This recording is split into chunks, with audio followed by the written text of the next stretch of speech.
In this section of notes, we're going to be looking at the culture of East Asia.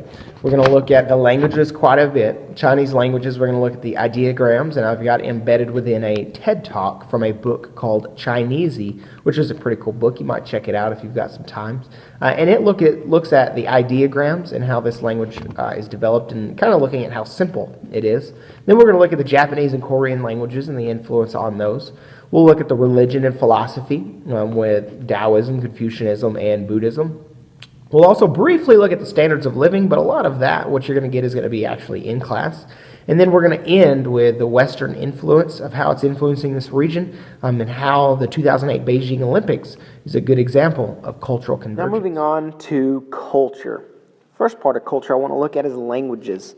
The largest language family that we're going to find in East Asia, based on the map in the top left corner, is the Sino-Tibetan language family, and that's the one that's marked by the yellowish color on your map there. A lot of that's location is in China as well as in Tibet, hence Sino-Tibetan.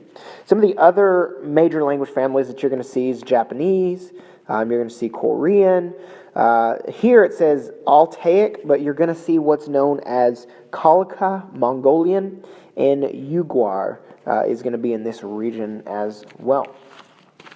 First one I want to look at is China's languages in regards to the culture. Unlike Western languages that use letters to stand for sounds spoken in languages, Chinese languages use ideograms, or pictures or symbols that stand for ideas.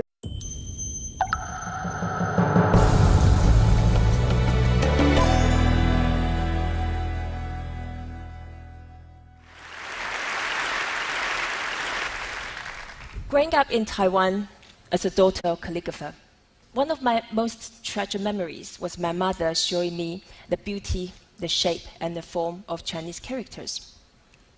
Ever since then, I was fascinated by this incredible language.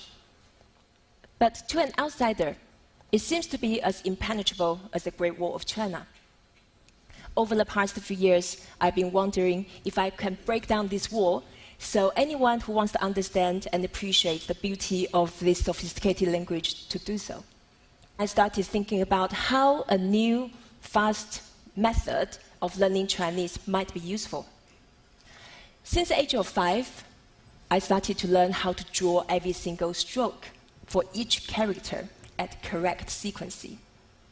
I learned new characters every day during the course of the next 15 years. Since we only have 5 minutes, it's better that we have a fast and simpler way. A Chinese scholar would understand 20,000 characters.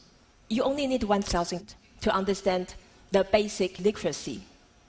The top 200 will allow you to comprehend 40% of basic literature, enough to read road sign, restaurant menu, to understand the basic idea of the web pages or the newspapers.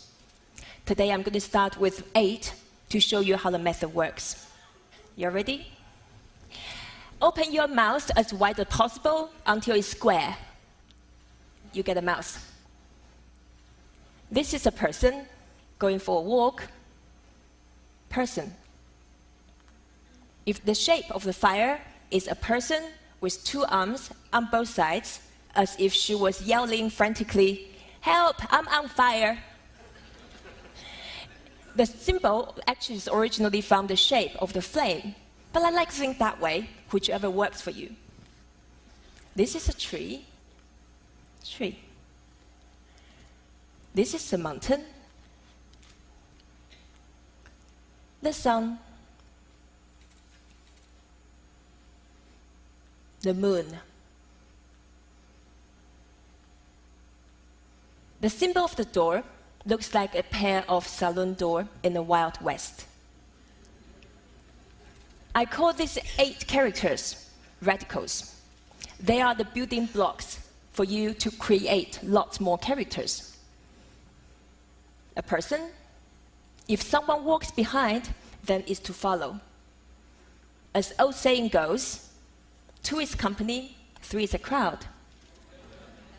If a person stretches the arms wide, this person is saying, it was this big. The person inside the mouth, the person is trapped. He's a prisoner, just like Jonah inside the whale. One tree is a tree, two trees together, we have the woods. Three trees together, we create the forest. Put a plank underneath the tree, we have the foundation. Put a mouse on the top of the tree, that's idiot. Easy to remember.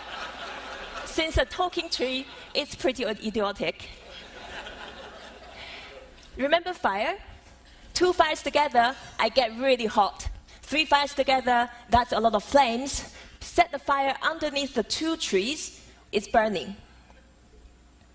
For us, the sun is the source of prosperity. Two suns together, prosperous. Three together, that's about sparkles. Put the sun and the moon shining together, it's brightness. It also means tomorrow, after a day and a night. The sun is coming up above the horizon, sunrise. A door, put a plank inside the door, we have this door bolt. Put a mouse inside the door, asking questions. Knock, knock, is anyone home? This person is sneaking out of the door, escaping, evading. On the left, we have a woman. Two women together, they have an argument. Three women together, be careful, it's adultery. So we have gone through almost 30 characters. By using this method, the first 8 radicals will allow you to build 32. The next group of 8 characters will build an extra 32. So within very little effort, you will be able to learn a couple hundred characters, which is the same as a Chinese 8-year-old. So after we know the characters, we start building phrases. For example, the mountain and the fire together, we have fire mountain. It's a volcano. We know Japan is land of rising sun. This is the sun putting with the origin because Japan lies in the east of China. So, a sun, origin together, we built Japan. A person behind Japan, what have we got? Japanese person. The character on the left is 2 mountains stacked on the top of each other. In ancient China, that means in exile, because Chinese emperor, they put their political enemies in exile beyond mountains. Nowadays, exile has turned into getting out. A mouth which tells you where to get out is an exit. This is a slide to remind me that I should stop talking and get out of the stage. Thank you.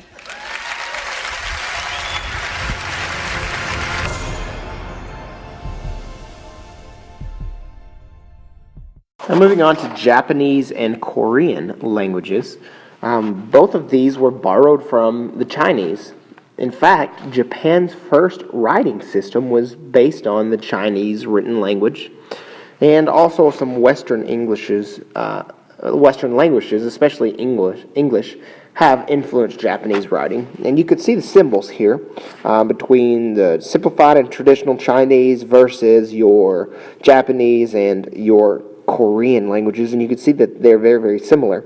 And the Japanese do not use letters, but if anything, it's kind of a mixture between what you see with the Chinese and what you see with the English coming together for a new type of written language. But you kind of see the different language writing systems here.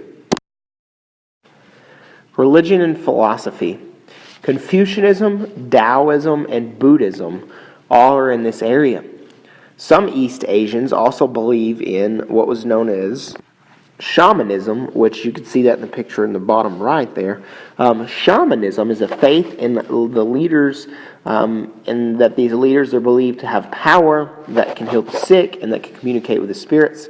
And this is kind of where they focused on their government systems and how important their government systems are, and how their government systems a lot of times have even replaced religion.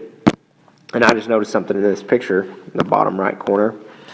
This is in front of a KFC. That picture wasn't taken too very long ago. Kind of makes me want chicken now.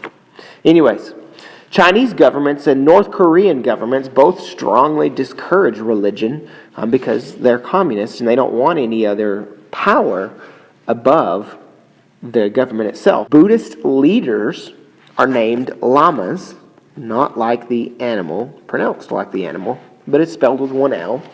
Lamas ruled in Mongolia and Tibet before communism, and then once communism comes to these regions, it's kind of totally wiped out. Now the standards of living. During the late 1900s, a lot of this region had a booming economy. You can't see that by this graph, but the late 1900s, a lot of them had a booming economy. Here we go. It's kind of talking about what you see on the graph here with the GDP per capita. And this percent of OECD is kind of talking about the average of inflation as well as wealth that's coming in. So the higher the number, obviously, the better.